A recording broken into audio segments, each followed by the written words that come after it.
అందరికీ నమస్తే, నేను మీ తిరుపతి.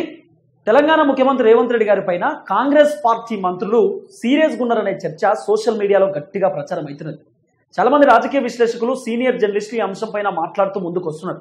అయితే ఈ మధ్యకాలంలో రేవంత్ రెడ్డికి కాంగ్రెస్ పార్టీ మంత్రులకు కొంత గ్యాప్ వచ్చింది, దూరం పెరిగింది.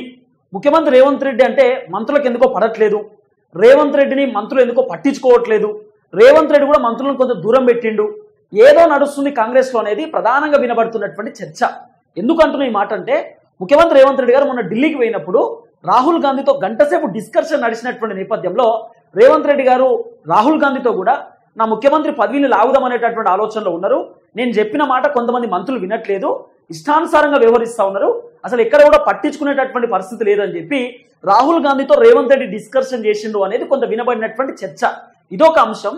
రేవంత్ రెడ్డి గారు ఢిల్లీలో మీడియాతో చిట్చాట్ చేస్తూ, మీడియాతో మాట్లాడుతూ నా సీఎం కుర్చీని లాగుదాం అనేటటువంటి ఆలోచనలో ఉన్నారు తప్ప నాతో కలిసి కూర్చొని అన్న మనం ఈ పని చేస్తే బాగుంటుంది, తమ్ముడు మనం ఈ పని చేస్తే బాగుంటుంది, అట్లా పోతే బాగుంటుంది, ఇట్లా పోతే బాగుంటుంది, ప్రభుత్వాన్ని ఇట్లా నడపాలి అట్లా నడపాలని చెప్పి నాకు సజెషన్స్ ఇచ్చేటోళ్ళు లేరు, నాకు ఏదైనా ఐడియాస్ షేర్ చేసుకునేటోళ్ళు లేరు, ఎంతసేపు నా ముఖ్యమంత్రి కుర్చీని లాగుదాం అనేటటువంటి ఆలోచన చేస్తున్నారని చెప్పి ముఖ్యమంత్రి రేవంత్ రెడ్డి గారు ఢిల్లీలో మీడియాతో చిట్చాట్లో కూడా మాట్లాడిండు అనేది కొంత వినబడినటువంటి అంశం. ఇవన్నీ పక్కన పెడితే మంత్రులు రేవంత్ రెడ్డి పైన సీరియస్గా ఉండడానికి గల కారణం ఏంది ప్రధానంగా అంటే, ఫస్ట్ ఎమ్మెల్యేలు. ఇప్పుడు నియోజకవర్గాలలో ఉన్నటువంటి ఎమ్మెల్యేలు వాళ్ళ నియోజకవర్గాల్లో వాళ్ళ ఊర్లో తిరగాలంటే భయపడుతున్నారు. ఎందుకు భయపడుతున్నారు అంటే, కాన్స్టిట్యున్సీలలో తిరగాలంటే మినిమం ఏదో ఒక చిన్న మంచి పనులన్నా చేయాలి. చాలా మంది ఎమ్మెల్యేలు ఎలక్షన్ కంటే ముందు ప్రచారానికి పోయినటువంటి నేపథ్యంలో, ఓట్లాడడానికి పోయినటువంటి నేపథ్యంలో వాళ్ళు నియోజకవర్గాలలో పెద్ద ఎత్తున హామీలు ఇచ్చారు.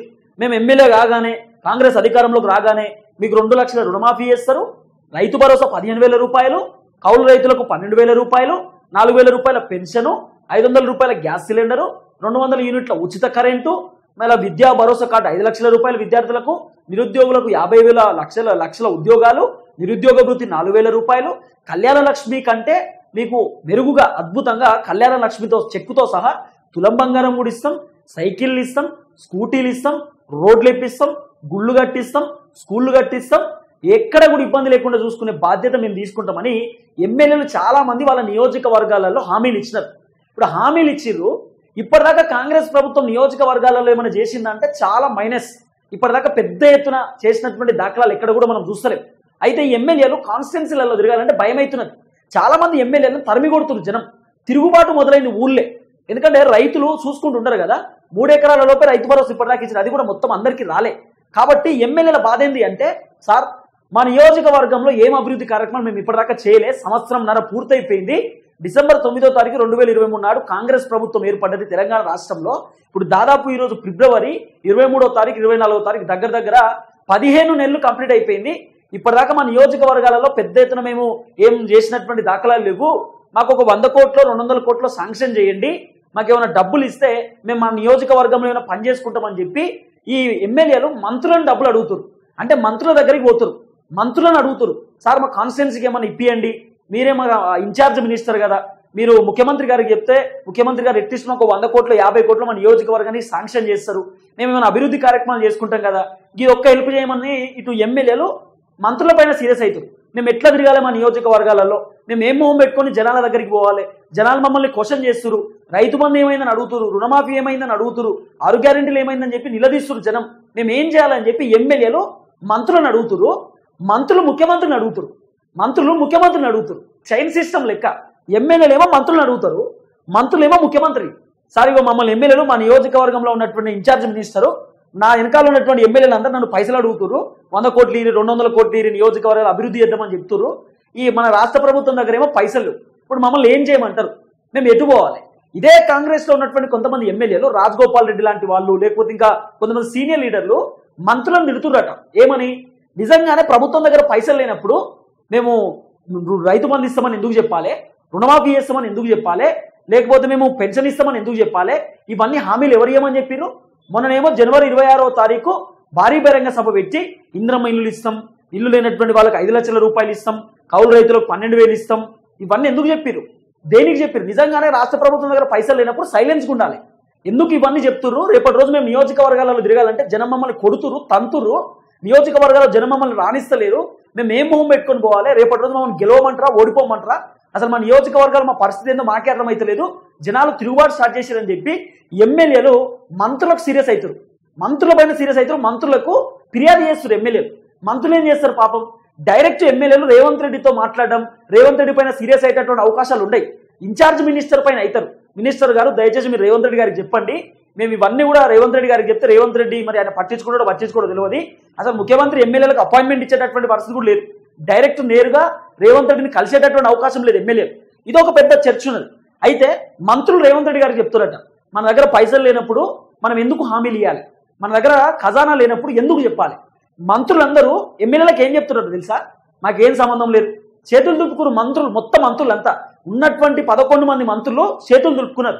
వాళ్ళు ఏమంటారు మంత్రులు ఇప్పుడు అంటే, రైతు బంధు మేము ఇస్తా అని చెప్పినామా, రుణమాఫీ మేము చేస్తా అని చెప్పినామా, 6 గ్యారెంటీలు మేము చెప్పినామా, ఏది మొన్న జనవరి 26వ తారీఖు 12,000 రూపాయలు మేము ఇస్తామని చెప్పినామా, ముఖ్యమంత్రి అనౌన్స్ చేసింది కదా, ముఖ్యమంత్రి చెప్పింది కదా, ఏమనుంటే ముఖ్యమంత్రిని అడుక్కోపోరి, మమ్మల్ని ఎందుకు అడుగుతున్నారు అని చెప్పి ఇప్పుడు మంత్రులు ఉల్టా తిరిగిరు, మంత్రులు ఎమ్మెల్యేలు ఉల్టా తిరిగిరు. ఇప్పుడు మాకేం సంబంధం లేదు, మమ్మల్ని అడగకూరి, పోయి రేవంత్ రెడ్డిని అడుగుపోరి, రేవంత్ రెడ్డి దగ్గర పోయి సెక్రటేరియట్లో పోయి ఆయనతో కూర్చొని మాట్లాడుకోపోరి, మమ్మల్ని అడిగితే మేము ఏడికెళ్ళి తేవాలి పైసలు, రేవంత్ రెడ్డిని డిస్కస్ చేయరు, రేవంత్ రెడ్డితో అడుగురి అని చెప్పి మంత్రులు రేవంత్ రెడ్డి పైన గుస్సా అవుతారు, కోపంతో ఉన్నారు. ఎందుకంటే చాలా మంది మంత్రులు కూడా వాళ్ళ కాన్స్టిట్యున్సీలలో తిరగాలంటే భయం అవుతుంది వాళ్ళకు కూడా. మంత్రులను చాలా మంది క్వశ్చన్ చేస్తారు, మొన్న పొంగులేటి శ్రీనివాసరెడ్డి నిలదీశారు, నిన్న మందుల షామేలను నిలదీశారు, మొన్న కుంభమణిల్ కుమార్ని నిలదీశారు, బీర్లైలే నిలదీశారు. తర్వాత అన్ని నియోజకవర్గాలలో పరిస్థితి ఇట్నే ఉన్నాయి. రాజగోపాల్ రెడ్డి నిలదీస్తురట, కోమటిరెడ్డి వెంకటరెడ్డి నిలదీస్తారు, బట్టి విక్రమార్క నిలదీస్తారు, తర్వాత తుమ్మల నాగేశ్వరరావు గారిని నిలదీస్తారు. ఇట్లా మంత్రులను కూడా నిలదీసే పరిస్థితి ఇవ్వాలి, జనాలు క్వశ్చన్స్ అడిగేటటువంటి పరిస్థితి, ఏమైంది మాకు రైతు బంధు ఎటుపోయిందని చెప్పి. కాబట్టి ఇవన్నీ వింటుంటే మంత్రులు ముఖ్యమంత్రి గారి పైన సీరియస్ అవుతున్నారట, మాకు సంబంధం లేదు, రేవంత్ రెడ్డి చేసిండంతా. ఈ 10 మంది ఎమ్మెల్యేలను బీఆర్ఎస్ పార్టీలోకి వెళ్ళి కాంగ్రెస్ పార్టీలోకి వెళ్ళి బీఆర్ఎస్ పార్టీ నుండి కాంగ్రెస్ పార్టీలోకి తీసుకుంది కూడా రేవంత్ రెడ్డి, మాకేం సంబంధం లేదు. ఇప్పటిదాకా ఏది ఆయన అధికారంలోకి వచ్చిన దగ్గర నుండి ఇప్పటిదాకా ఆయన చేసినటువంటి ప్రతి కార్యక్రమంలో మా హ్యాండ్ ఏది లేదు, మొత్తం రేవంత్ రెడ్డి. ఆయన ఓన్ డిసిషన్, ఒంటెత్తిపోకడా ఆయన ఏ నిర్ణయం తీసుకుంటే దానికే మేము కట్టుబడి ఉన్నాం, రేపటి రోజు కూడా దానికే కట్టుబడి ఉంటాం. మేము ఏదైనా పుల్లలు పెడితే మొత్తం మా మీద వేస్తారు ఆయనే, కాబట్టి మాకు ఏం సంబంధం లేదని మేము సైలెన్స్ ఉన్నాం, ఆయన ఏది చేస్తే అదే చేసుకొని అని మాకు సంబంధం లేదు. ఇప్పుడు మంత్రులు చేతులు దులుపుకునే పరిస్థితి. మీరు చూడండి, నిన్న రేవంత్ రెడ్డి గారు ఒక మాట మాట్లాడినాను, చాలా బాధ అనిపించింది నాకు కూడా. రేవంత్ రెడ్డి గారు ఏం చెప్పారు అంటే, అందరు కలిసి నన్ను విలన్ చేస్తుర్రు, అందరు కలిసి నన్ను విలన్ని చేస్తుర్రు, నేను విలనా, కులగణనకు సంబంధించినటువంటి సర్వే విషయంలో అందరు కలిసి నన్ను విలన్ చేస్తున్నారు అని చెప్పి ముఖ్యమంత్రి గారు మాట్లాడినటువంటి మాట. ఒకసారి ఈ వీడియో వినండి. వాళ్ళేమో మంచోళ్ళు అయిపోయారు, వాళ్ళ సంఘాల మీటింగ్లు వాళ్ళు పెడితే వాళ్ళ దగ్గర పోయి మనోళ్ళు కూర్చుంటారు. ఇంత కష్టపడి చేసిన రేవంత్ రెడ్డిని విలన్ చేస్తాయి, వద్దన్నాడు ఎట్లా వద్దన్నాడు వాడు విలని, కావాలన్న వాళ్ళకి మీకోసం పనిచేస్తే మీరు కూడా విలన్ గా చూసినాక ఇక ఇది ఎట్లా ముందర పడుతుంది మీరు చెప్పుకున్నారు. కొంచెం సౌండ్ తక్కువ ఉంది. ముఖ్యమంత్రి రేవంత్ రెడ్డి గారు చెప్తుంది ఏంటంటే, నన్ను అందరు కలిసి విలన్ చేస్తున్నారు, నన్ను అందరు కలిసి విలన్ చేస్తున్నారు. అసలు ఏంది అనేది ముఖ్యమంత్రి గారు నిన్న మాట్లాడినటువంటి మాట.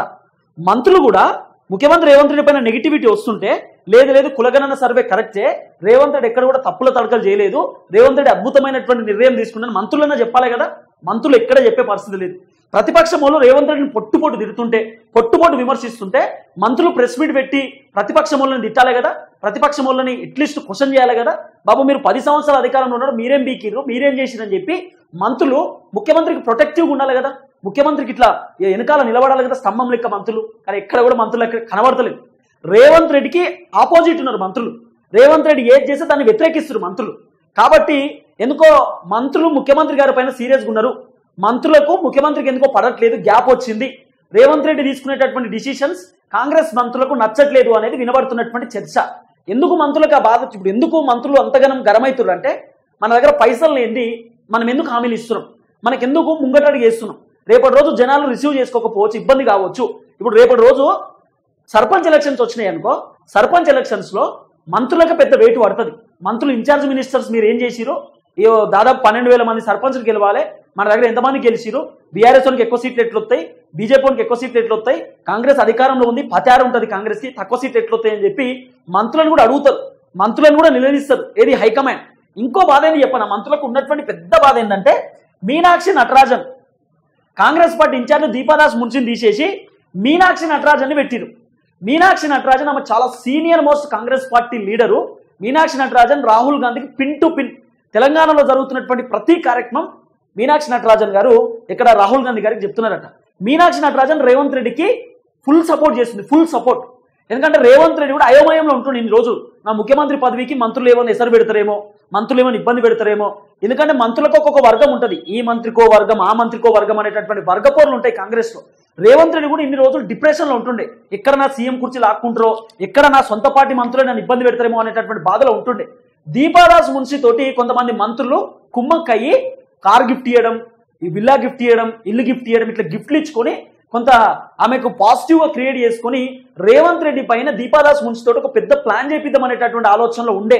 ఆ ప్లాన్ కాస్త రాహుల్ గాంధీకి తెలిసింది. రేవంత్ రెడ్డి పసిగట్టి దీపాదాస్ మున్షిని ఇక్కడ నుండి తీపిచ్చేటటువంటి కార్యక్రమం చేసిండు అనేది వినబడినటువంటి చర్చ.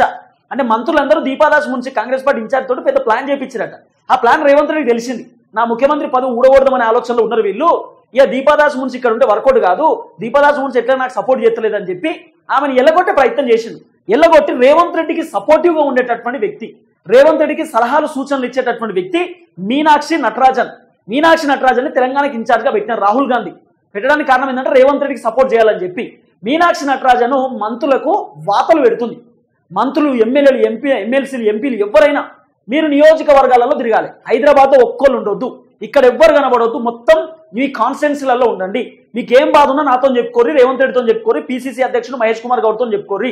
మీరు సొంత పెత్తనాలు పెట్టుకొని మీటింగ్లు పెట్టుకుంటాం, ఆ ఫామ్ హౌస్లో కూర్చుంటాం, ఈ హోటల్లో కూర్చుంటాం అంటే నడవదు. ఇన్ని రోజుల నుండి ఒక లెక్క, ఇప్పటి నుండి ఒక లెక్క. ఇష్టానుసారంగా మాట్లాడొద్దు, పార్టీ రూల్స్ రెగ్యులేషన్స్ బ్రేక్ చేయొద్దు, గైడ్ లైన్స్ దాటొద్దు, క్రమశిక్షణగా ఉండాలి. క్రమశిక్షణ క్రాస్ అయితే ఖచ్చితంగా చర్యలు తప్పవు అని చెప్పి మీనాక్షి నటరాజన్ గారు మొన్న వీడియో కాన్ఫరెన్స్ లో కూడా కాంగ్రెస్ పార్టీకి సంబంధించినటువంటి లీడర్లతో మాట్లాడిరట. ఈమెను చూస్తుంటే ఇప్పుడు భయం అవుతుంది మంత్రులకు. మంత్రుల బాధ ఏంటంటే రేవంత్ రెడ్డికి సపోర్ట్ చేసేటటువంటి వ్యక్తిని రేవంత్ రెడ్డి తెచ్చుకున్నాడు కదా. ఇప్పుడు రేవంత్ రెడ్డికి తప్ప ఈమె వేరేటోళ్ళకి సపోర్ట్ చేసే అవకాశం ఉండదు. మంత్రులు తప్పు చేసినా మంత్రులను కూడా శిక్షిస్తుంది, అంత సీనియర్ లీడర్ అట.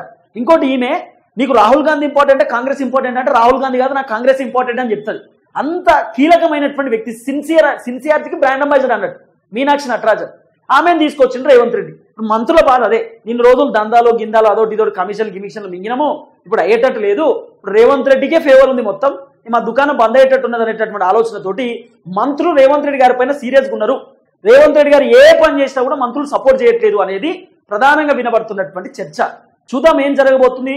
సో రేవంత్ రెడ్డి ఈ మంత్రులు ఏమైనా మళ్ళీ మార్చే అవకాశం ఉంటుందా అంటే, మార్చడం మీన్స్ ఆల్రెడీ 6 మంత్రి పదవులు ఉన్నాయి, ఇది మంత్రివర్గ విస్తరణ కంప్లీట్ కాలే. ఈ ఉన్నటువంటి మంత్రులలో 2-3 మంత్రులను మార్చేటటువంటి అవకాశం ఉండొచ్చు అనేది కూడా వినబడుతున్నటువంటి చర్చ. సో దాని గురించి నేను నెక్స్ట్ వీడియోలో కూడా ఎక్స్ప్లెయిన్ చేసేటటువంటి ప్రయత్నం చేద్దాం. చూద్దాం ఏం జరగబోతుందో.